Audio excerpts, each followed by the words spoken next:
Good afternoon, everyone, and thanks for joining us today. This is Joe with the LSA, and I'd like to welcome all of you to our webinar series. Today's webinar is titled Monetizing Apps with Post-Call Advertising, and will be brought to you by our guest presenter, Claudia from CIAmedia. So with that, let's get started. Over to you, Claudia. Yeah, welcome everyone. My name is Claudia Dreyer-Popel. I'm the CEO and founder of CIAmedia. And I'll be talking to you about monetizing apps with post-call advertising, which is probably something you haven't heard about yet, or not a lot, because it's relatively new. So let me just walk you a little bit through the agenda. I'll give you a brief intro to put things in context where we are as app developers in regards to advertising. Then let's talk about what are post-call ads. I will give you some case studies of apps using caller ID with the post-call ads, and then something about targeting in post-call ads, and last but not least, how to get started, and then briefly about CIAmedia. So just a little context to the world of an app developer, or an app publisher, which I guess most of us are. We are all somewhat involved in publishing apps and making money from that. So let's look at the life cycle of an app user. So initially, you've got to get him to download the app, and that's the classical acquisition and the discoverability stage. That's a challenge already. And then typically the user uses the app, and then he uses it a little bit less and less until at some point he stops using it. Maybe the app is still sitting on the phone for a while, but at some point he's going to install that. And it depends on what type of app it is, but that's typically the life cycle of an app that we see. And I'll get back to that image a little later, so I just want to give you that as a reference for now. So what are the typical challenges we're all facing? So initially it's about acquisition. I don't know if you know that, but there's about 1.6K new apps published per day in the app stores. That's quite a lot, and in total there's 2.5 million apps on Apple and Google stores. So there's so many apps out there now that it really gets hard to be discovered. It gets tougher every single day. And in fact, already in 2013, 5% of apps accounted for 90% of downloads. So it's a real challenge to be found and to be downloaded in the first place. And then in the second place, once you are downloaded, it's all around retention and user engagement, really. So consumers only regularly really use about 5 apps in a week. That is not a lot, and I hope your app is one of them. And also we know that about 80 to 90% of apps are deleted only after just being used once. So that is also quite a challenge to be that app that is remaining on the user's phone. And typical lifetime is about 30 days. And if you look to what loyal users are, they are counted as users that have 3+ interactions per month. And if you want to sort of acquire them by buying them, that's around $2.25 US per download or per user that you acquire there. So it's quite costly. So that's a real issue, getting the retention right and not using losing the user too early in the life cycle. Now, once you have the user, you want to monetize him, and that's either through in-app purchase or other ways. But as a matter of fact, 70% of app developers monetize through advertising or in-app advertising.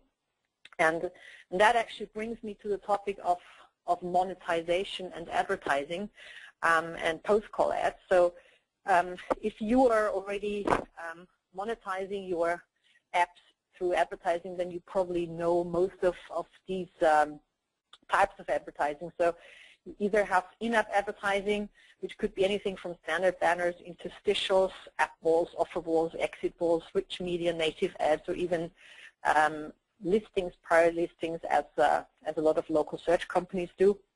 But you also have newer or alternative advertising, where you could use the lock screen to put ads, or could have home screen icons. You could do post-app ads, post-call ads. That's what we do. There's push ads. So just to give you a little of an overview of what is possible. And the question is, which one is the right one? the right answer is probably you've got to try a mix and see what works best for your type of app, and you've got to test it out. I think that's really what most app publishers do. Now let's move to what post-call ads actually are. What you see here is two screens. One screen on the left shows an incoming call, and then the screen on the right is what the user sees after he has finished that call. And that is a post-call ad. So an ad appears at the end of a call as part of a caller identification screen. And that's really the key point, because from a user's perspective, the user gets a value add. The user gets caller identification information. So in this case, Orange from London calls. The user does not have that contact in the contacts list.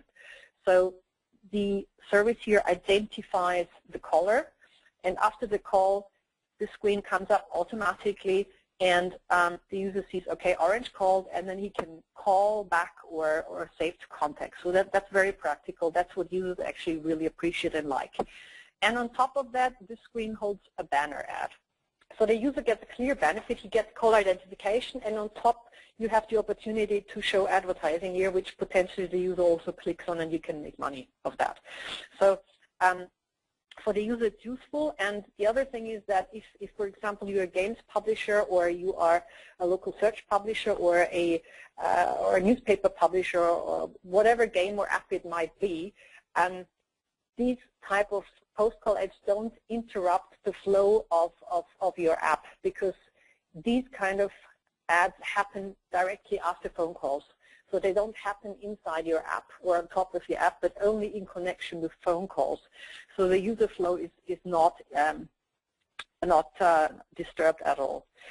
One important thing to mention here is that we are fully compliant with the Google policy. Google has been very careful to make sure that people don't feel disturbed, and you don't do things that people don't want on their phone. So what we're proposing here with the post-call ads is all fully Google compliant. Now let's move to the next slide, where I show you a bit more in detail what these post-call ad screens are. So there's literally three types of calls. You can make a completed call, a call that doesn't get answers when you make the call and place it, then that's the second type, and then you can miss a call, an incoming call. So those are the three call types. And what you see on the left screen is an example for a completed call, where, again, you see information around the caller, which was Double Dave's Pizza, could have been an incoming or outgoing call, and the user can even rate and review. And then again, there's, for example, a half page or a standard banner sitting on top of that screen in the lower part. In the middle, you see the case where, let's say, I made a call to Double Dave's Pizza, and they didn't answer the phone. So then comes up this screen, which automatically suggests other pizza places nearby, which is actually quite practical, because me as a user have a problem when I can't reach the original one that I called. And again, in the lower part, you can have display advertising, but at the same time, those three suggestions here of three other pizza places could be priority listings for Yellow Pages, local search companies. That's what we see a lot as well. And one other thing I wanted to mention with this scenario of the no answer is, imagine that you had a local search app that ran that functionality in the app that could capture that call that didn't go through to Double Dave's Pizza, and then come up with these suggestions. Imagine the user originally found Double Dave's Pizza, for example, on another portal or on another website, could be Yahoo, Google, anything. Then your app could actually capture that call and suggest alternatives, and from here generate calls to these alternatives who might be your advertisers at the same time. The missed call is similar to the answered call, to the completed call. Again, the user has the option to call or save, and users love saving because you don't need to type anything, you just click save, and it's in their contacts list automatically. And then there is an extra feature, which is the real-time caller ID, which the user can also choose to have enabled or not. So on the incoming call, you could as well show the caller name straight there, not just after the call. Anyway, the user has always full control which screens he wants to see or not. So that's basically what post-call screens are about. And now let me talk a little bit about why this is relevant to the user and in general to you, and why there is big volumes and why there's lots of money in it for you. So first of all, if you look into what people do on their phones, many believe that mobile phones are only there to browse the internet, and we actually tend to forget that people still make phone calls in the conventional way, typing in the number and then click to call. So actually, making phone calls is one of the top apps, if you will, on a mobile phone. So we spend something like 18 minutes per day. And that is after using apps and text messaging and chatting. Browsing, by the way, is lower than actually making phone calls. So there's lots of activity going on and lots of phone calls happening, which potentially we can convert into something where we can show advertising in this context. So just to put it into perspective, if you look at how many online searches happen, it's about 4 million per minute. And then if you look at how many smartphone calls happen, it's about 10 million. So 4 million to 10 million. So it's a huge amount of calls that are happening all the time that can be tackled. So versus while online searches are already being monetized, phone calls are not being monetized in terms of advertising around them. Now on the next slide. This is an advanced slide to the one I showed you in the very beginning about the life cycle of a user. So the interesting thing here is that typically, again, you have the cycle where the user downloads, uses less, stops using, and then deinstalls an app. And what that means if you are monetizing through advertising is that initially you will have a lot of impressions, ad impressions, and over time they will go down, and then there will be none, and the user deinstalls. So your ad revenue will go down.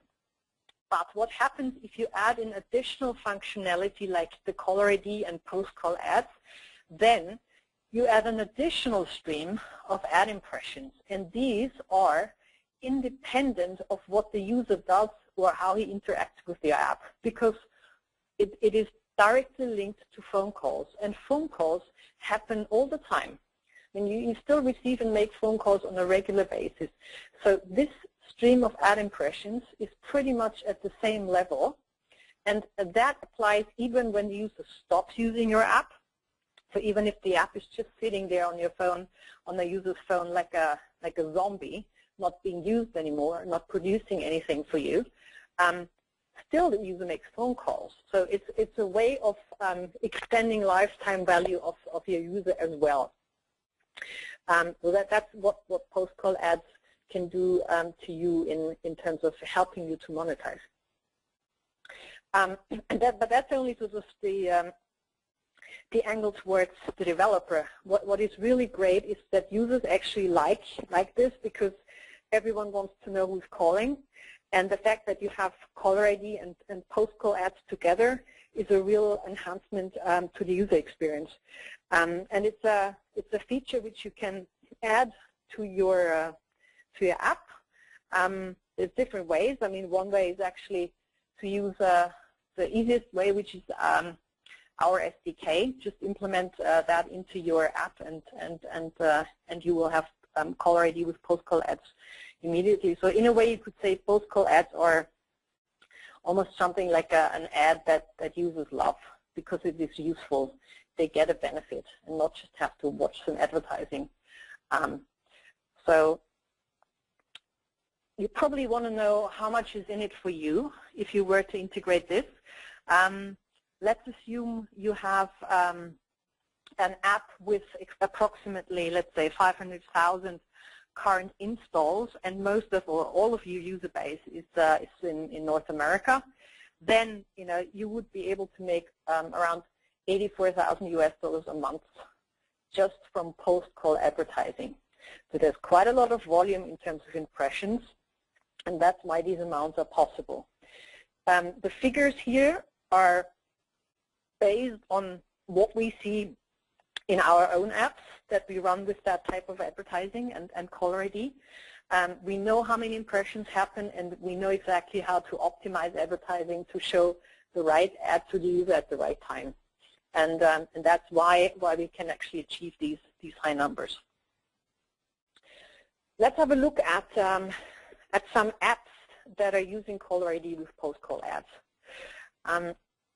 So I've selected some examples here of apps using our Colorado SDK. And typically you have a mixture of utility apps, search apps, games, communication apps. So it's a big mixture, but any app could really have caller ID as a service. It should be a standard thing on any phone anyway. And let me pick out some interesting facts here. So what I show you here is two examples. One is the CIA app, and the other one is called the Kimayor app. CIA is the caller identification app. Those are two apps that we publish ourselves. And you know, there are two ways how users can interact with an app. One is opening an app and then doing something there, searching for something or editing profiles and so on. And the other thing is where, you know, the ad impressions automatically appear after call events.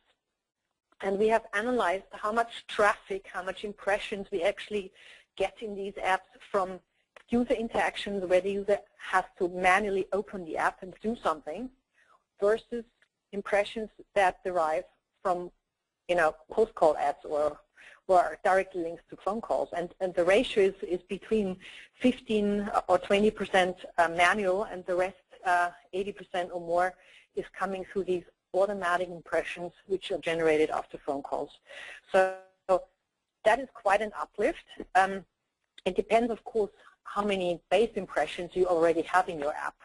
Some apps have a lot of impressions, like games apps. Many games apps have a lot of impressions, or social media apps. Other apps have a lot less impressions. But again, you know, the uplift potential is really high here.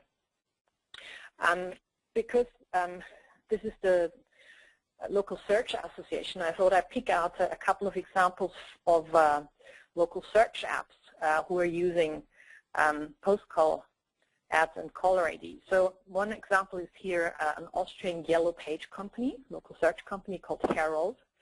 And the three example screens that you see here is on the left you see the incoming call with the caller ID on top, and it has, of course, always the branding of the of Herald here on the top right corner. And then the middle screen is where you see somebody missed the call. That is how it looks. And on the right you see a screen where the user called a restaurant and couldn't get through, and then, you know, automatically other restaurants are suggested. And that helps a local search company basically push out listings and generate more traffic and more calls to their advertisers. So that's one example. And then three other examples.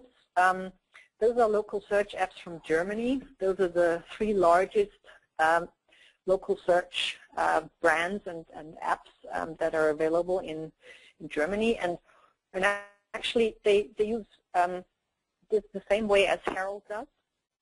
So they have caller ID function in, and what they of course particularly like is the fact that, you know, when somebody can't get a hold of a business that they called it, then they can automatically suggest alternatives. Again, a way to put their advertisers, prioritize advertisers that pay for it, and drive more traffic and more calls to their advertisers. And yeah, that's been in the market for over a year now, and they're very happy with that. So let's now talk about targeting, because the question is, how do we make sure that the right ad is shown to a user after phone call and not just any random ad? And to explain that, let me a little bit talk about how targeting works in this post-call advertising system. before I go into the slide, you probably know what cookies are, and we all know that they did a great job for the online world, but in mobile it's a challenge because it simply doesn't work across phones and platforms. So it's really tough. So there's many companies out there. Every day a new one is coming out with a new solution, how they could replace the cookies and so on for mobile. So what we do is basically we try to use phone calls as a universal activity across any phone, and use calls to actually target and to analyze users' behavior. So what you see here is an example where we log a user's call behavior from Monday to Sunday, and on Monday this person calls a car repair shop and then pizza, and on Tuesday this person calls a bank but can't get through, and again it calls the car repair and the bank, and you can also see we measure how long the call was and if it was successful or not, and so on and so on. And then basically what we can derive from this is a kind of caller profile, and we can derive interest. So this person certainly is very much interested in food or fast food, because this person calls pizza places all the time. And then this person keeps calling car repair shops on a regular basis. So the automotive category is very relevant as well. And then banking and so on and so on. And so basically you can derive a user profile based on calls. And as we all know, once somebody has an interaction with a business on the phone, that person is much closer to a transaction or to buying something compared to when somebody is browsing on the web. And that's why this information is extremely valuable. And now let me give you a couple of examples how we can target and how this works. So for example, here is category targeting. So somebody calls Fastbox Auto Service. After that call, there's an ad shown for Citroën because it's the automotive category. And the interesting thing is that we see that actually click-through rates are about 3 times higher than standard click-through rates, because ads are really shown at the right time. They're contextually relevant. So we know that somebody just called a car repair service, and then we show him an ad for a car or for a car brand. So right there and then. Not any time in the future later, but right there and then after he has finished the call. So people are more receptive to this type of advertising. The second example is competitor targeting. So somebody calls, for example, Deutsche Bank, and right after the call gets an ad for a competitive bank, which is, for example, the Haspa Bank. And again, the click-through rates are higher than standard. And the ad is shown exactly at the right time. The user's mindset is, at that moment, banking. He's calling a bank, and then he's getting shown an alternative bank. He might not have been happy with the service he got while on the phone, so it is always contextually relevant. These are half-page formats. There are also all sorts of different kind of formats that we run, but those are very common ones. And the third one is an example for phone number targeting. I think that's quite an interesting one. So we had a campaign running with Turkish Airlines, and they launched a new brand called Vlingo. And what they wanted to do is, of course, get people to buy airline tickets, plane tickets for Vlingo. So they said, can you target on Turkish people making phone calls outside Turkey, to Germany or to any place outside Turkey. So they wanted to target these because they assumed if they make phone calls there on a regular basis, they might as well fly there one day, and then they should choose us. So here is an example where somebody called Hans Gruber in Germany, no, in Austria actually, and after that call, this screen comes up, shows him, okay, this is the one you called. And there is this Turkish Airlines Vlingo advertising shown down there. Again, much higher click-through rates because it is contextually relevant to the user. So there's many different ways how you can target. It's almost like ad agencies have dreamt of all these kind of targeting scenarios that can be offered here through phone calls and call analysis. How do we actually make money, and who are our advertising partners? So we, of course, are integrated to a lot of SSPs, RTBs, but we also have an in-house sales force, and we work with a lot of big agencies and big brands, but of course we have a lot of ad networks as well, and one of our partners, Adapter, through which we work with Google as well. So that is basically, you know, a setup we are all the time improving to make sure that we can show the highest paying bidder and the best ad in the most relevant context to users for post-call ads. Now, let me tell you a little bit on how you could actually put this into your own app if you're interested in doing this. So post-call ads, you can check that out under calldorado.com. This is the site where you can sign up. It is absolutely free to integrate that SDK. On the contrary, you can actually make money. You get a rev share from the advertising that happens inside these caller ID screens, and that is an additional revenue stream for you. So first of all, it's easy. You sign up and you put in the package name of your app, and then you, as a developer or publisher, you can select which type of call screens you want to have included. It could be only completed calls or missed calls or no answer calls. So that's completely up to you. You can configure it completely, and we will always give you an indication of what it means for the earning potential if you choose to have all in or only some of them in. And it also gives you an indication of the user experience, if it will make the user very happy or less happy. So these are the things that we show you here. Pretty easy to configure. What you do next is then you say, okay, this caller ID screen that comes up out of my app should actually be in the same look and feel as my app is. And that's why we have a screen designer where you can say you want it blue, red, whatever. You can upload your logo, your name, so it can look exactly as if it was completely integrated into your app. And on the next couple of screens, you see examples. So somebody has designed these screens in a blue type of look, or here's some other examples where somebody has chosen to, go with different colors. So that is completely up to you how you would like to do that. And the next step is then really download the SDK and put it in your app, and then publish it on Google Play, and off you go. So that's really it. And one important thing that you're probably wondering, what does the user say, and how do I communicate this to my users?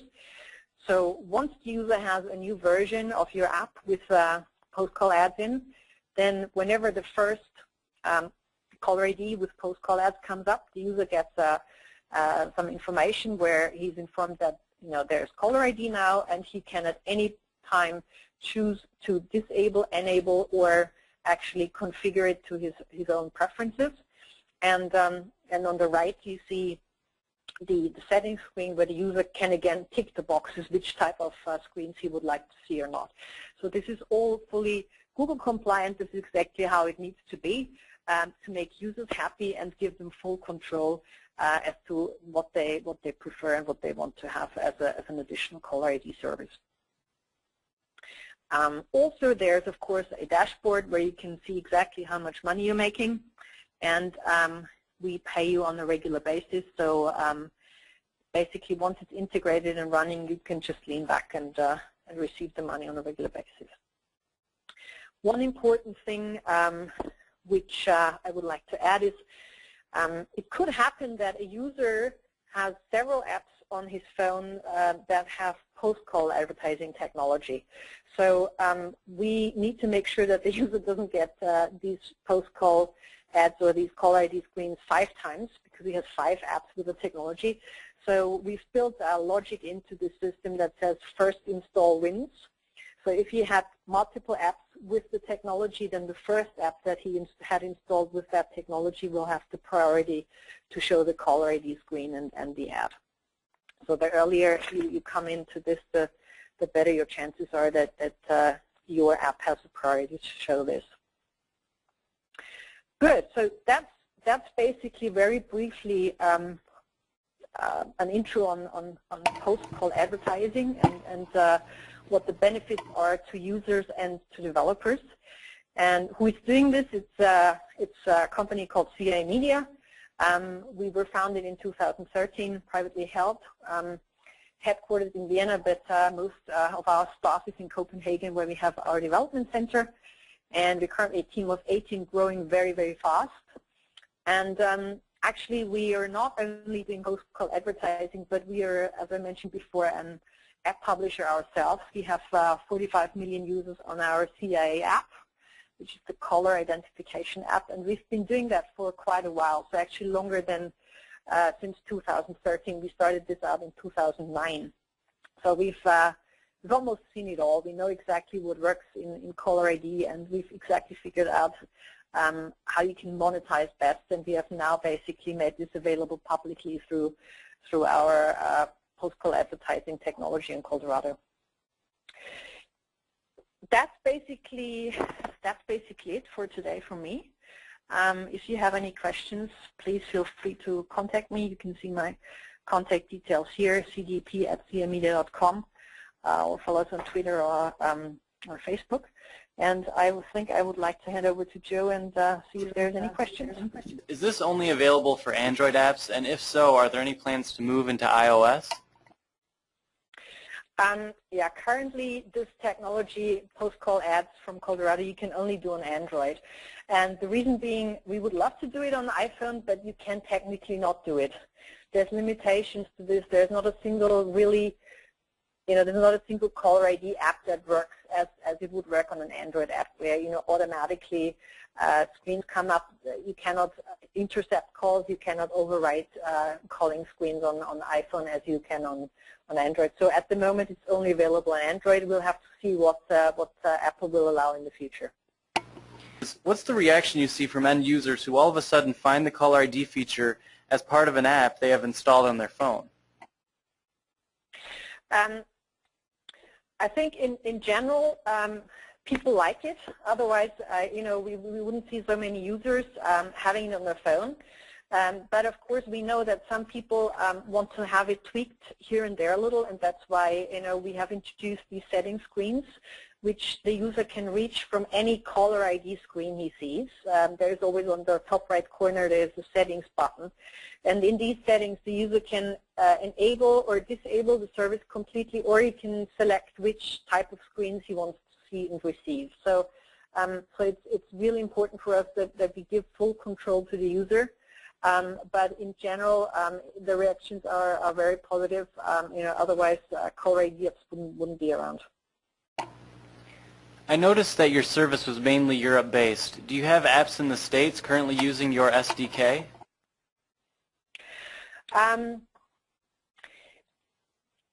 We have a lot of apps that also have a user base worldwide. So, I mean, for our own apps, for example, we have a lot of users, everywhere around the world, in the U.S. as well as in Europe or in Asia. For the local search apps, particularly, yes, that's correct. We have a lot of users or a lot of companies out of Europe who are using it. I guess it's probably due to the fact that we are based in Europe as well, where usually, they tend to adopt it first. But we have users around the globe that are actually being, that actually get these post-call ads and caller ID screens. So back to the question, why haven't mobile service providers offered caller ID in the past? The clarification would be, so like for example, AT&T Mobility offering this type of app on an Android phone. Yeah. I think, if you go into Google Play and you look for caller ID, you will come across tons of apps doing caller ID. So it is a market, and even carriers like AT&T, they would even have caller ID as part of their network service and not just as an app. And a lot of carriers tend to start having apps that provide caller ID to users. So I think there just hasn't been a focus on it, and nobody has really understood the potential that lies in there. Nobody has really understood how to monetize it. You know, we've been in this business for over 5 years now, and when we started, it was just pure vanilla caller ID, and we had no real idea how you could make money. And then we started developing this post-call ad concept, which we integrated with the caller ID, and now we have developed it to a point where we know exactly how we can super optimize everything to make sure that the CPMs are high and the advertising works best. So I think it's probably because people didn't know what the potential is that it hasn't happened really that much yet. Okay, another question that came in. In regards to the revenue calculator on the Colorado website, the figures look really promising. Are they really the ones that you see? Yeah. I mean, the calculator we have, if you go there, you can see that you will need to choose in which geography you are, because of course, you know, ad spend is different in Europe compared to the US or Asia or other places. But since we have a rather large apps and we have a user base across the world, we know exactly what the eCPMs look like, and based on that knowledge, we can make pretty much exact projections on what the revenue would be for somebody who would be using the Colorado SDK with the post-call ads in. So it's based on real numbers that we see ourselves. How fast can you integrate the SDK? It's fairly easy. Can probably do it in a day. Less hours, of course, but you know, if you decide you do it and your tech guys start integrating it in the morning, I'm pretty sure you will be able to publish it on the same day. I would like to welcome everyone to check out our Colorado website. You can just sign up and trial it out. You can release the SDK just to, let's say, 5% of users if you want to try it out, or if you have a trial app, put it in there and see how it performs. So if you have any questions, just feel free to drop me a line. Happy to get back to you and help. Okay, great. So thanks, Claudia, for conducting today's webinar, and thanks to everyone for attending today. If you have any questions or would like to be connected with today's speaker, you can contact Claudia with the information on your screen, or you can email us at webinars@localsearchassociation.org. In addition, we have some exciting webinars coming up from Milestone Internet Marketing and Yahoo.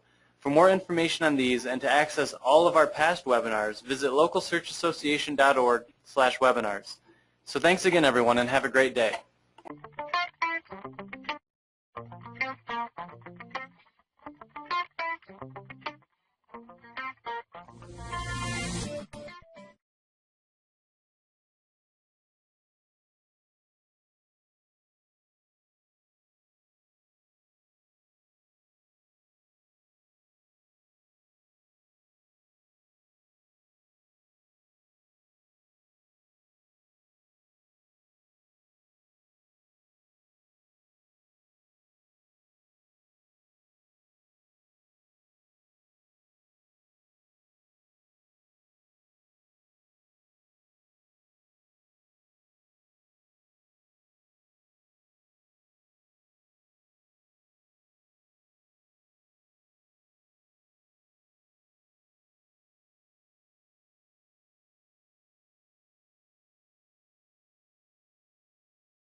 you.